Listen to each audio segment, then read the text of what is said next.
हराहर हो क्या करने तो का इस्लाम से बढ़िया लौंडा कहा एक एक टेंट का बड़ा बड़ा खंभा होगा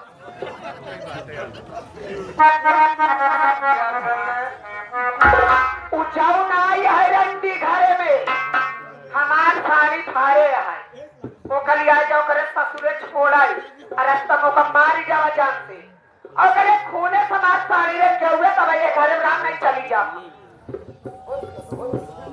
रावी ये क्या मुझसे नहीं हो पाएगा तो सी ना हो तो नहीं कर रहे लेके रहा हम चली जाए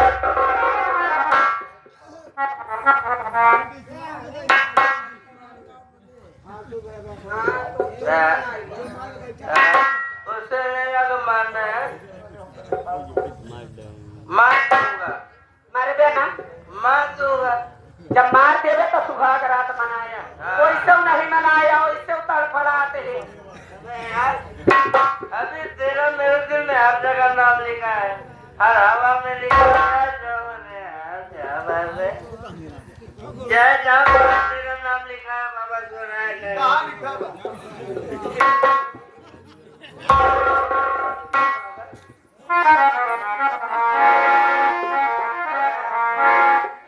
तुम्हारा नाम कैसे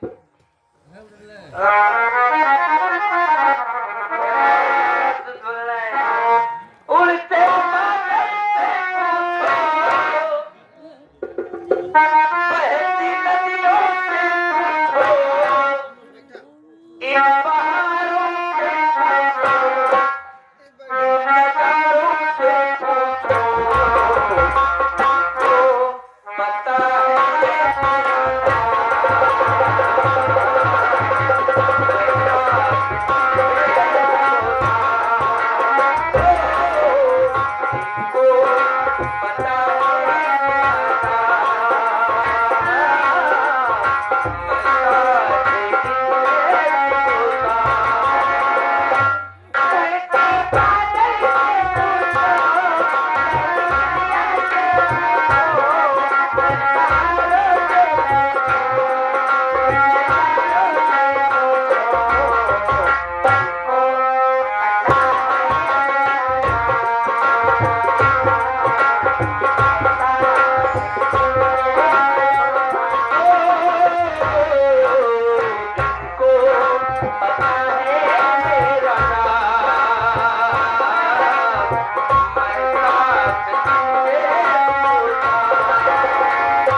सरदार जी हम आपसे कुछ जानना चाहते हैं।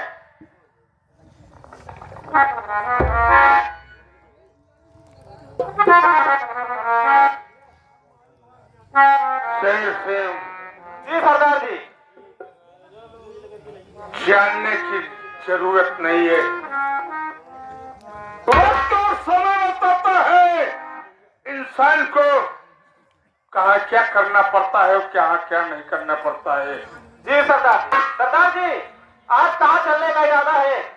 आज आज जंगल की तराई की तरफ चलना है। चलिए सरदार जी, लेकिन ऐसे नहीं, कुछ गुनगुनाते हुए चलें। चलो आओ, चला जाए।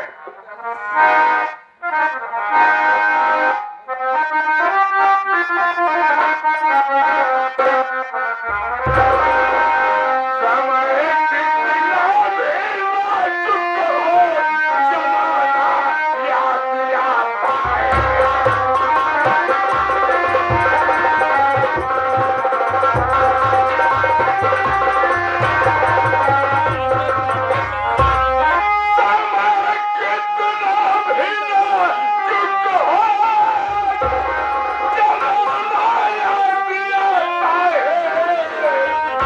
अरे महाभारत में अर्जुन का निशाना याद आए।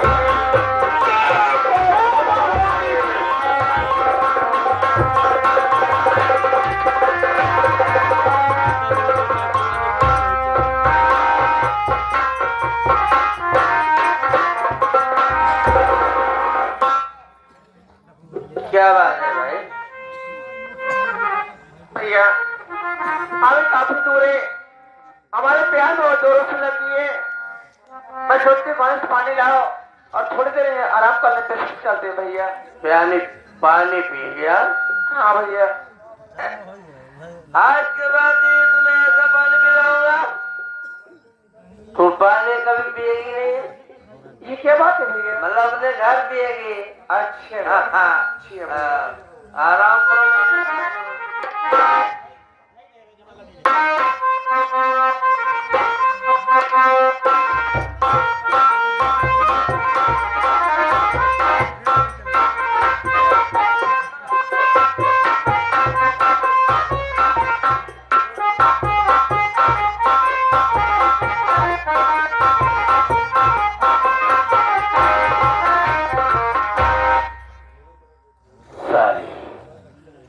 हमारी पत्नी के कपड़े फाड़ गया, आज के बाद तू कभी नहीं ऐसा काम करेगी। आज मैं तेरी जिंदगी समाप्त कर दूंगा।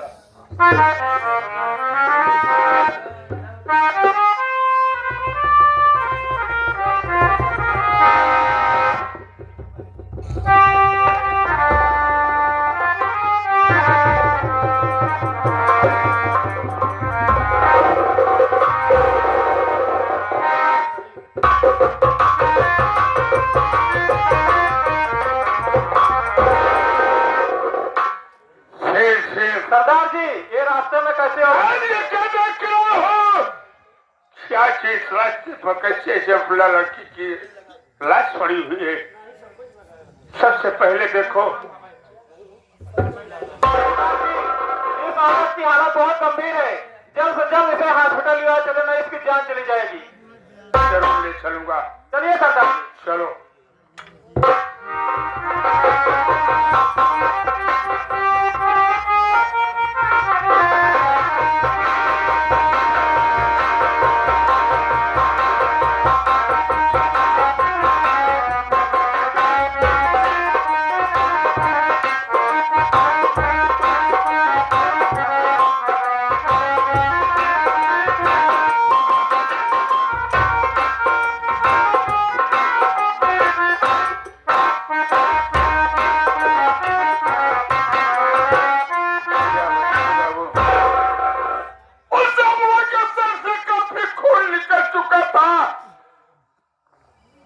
डॉक्टर साहब एडमिट करने से इनकार कर रहे थे, लेकिन मैंने कहा डॉक्टर साहब जितना खून लगेगा मैं अपने बदन से निकलवा कर दूंगा, लेकिन अगर इस अमला की जान चली गई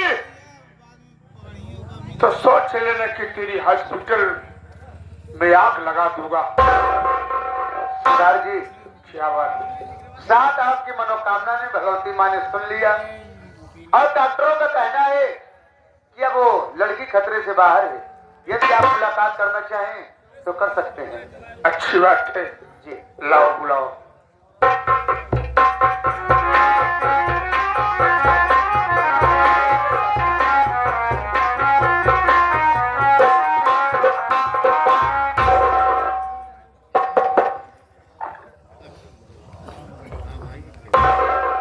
बहन भैया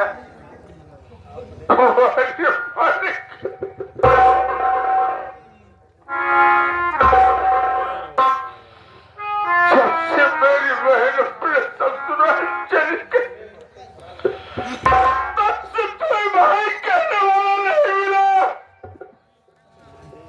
लेकिन बहन, अगर आज तू अपनी जुबान से मुझे भाई कहा है तो तुझे तेरे अभागे भाई की कसम है, आप तुझसे जो कुछ पूछूंगा सच सच बताना बहन। क्या बात है, पूछो।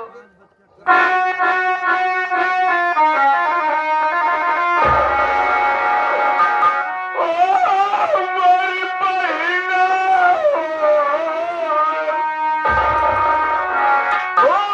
हमारी बहिना, अरे क्या करत तोहरी कतलिया बहिना हो।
दरिंदा है जो तेरी जान लेने पर तुला था।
देना चाहता था।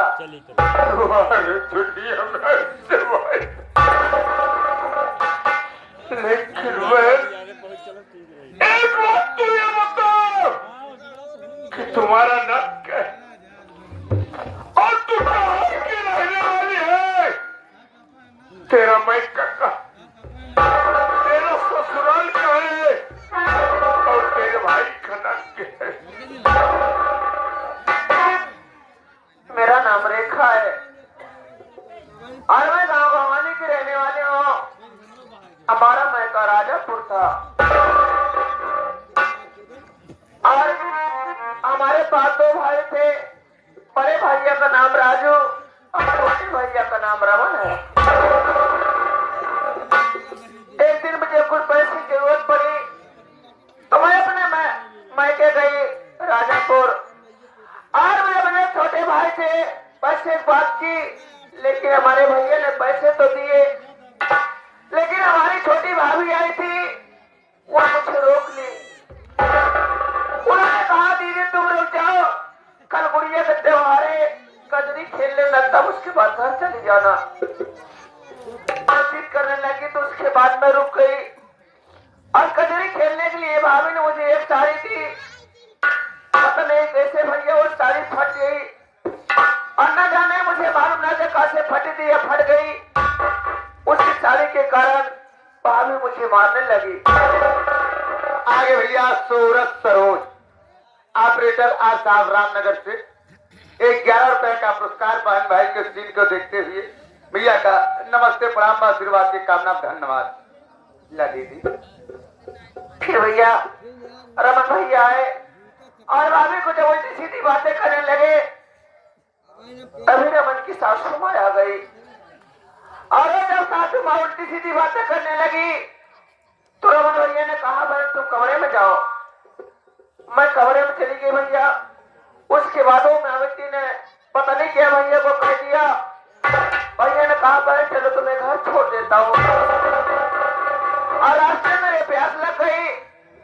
अब मैं पेड़ के नीचे सोती है पर आराम कर लो, मेरी नींद आ गई। उसके बाद रमन भैया ने आए और बड़ा सा पत्थर उठाकर मेरे सर पर मार दिया। उसके बाद मैं कुछ नहीं जानती क्या हुआ, लेकिन भैया एक बार अपना तो नाम बता दो, तुम्हारा नाम क्या, तुम रहने वाले कहाँ के हो?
इस वक्त हम तुझे राजा फुलवली आकर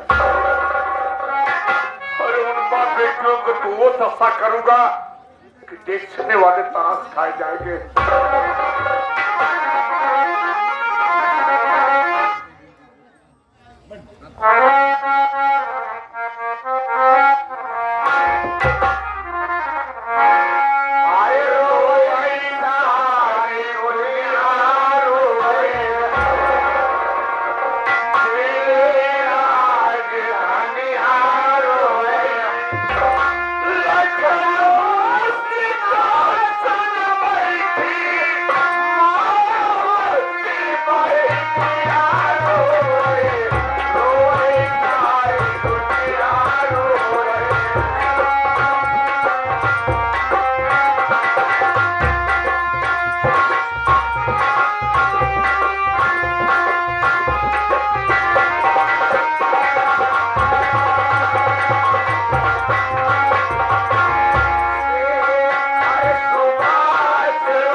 हमारे पन्नालाल शर्मा जी आज सात तेलिया बीड़ निवासी हैं। आज साहब हकीक को सुनते हुए 21 रुपया का पुरस्कार बा। बाबूजी से प्रणाम बा।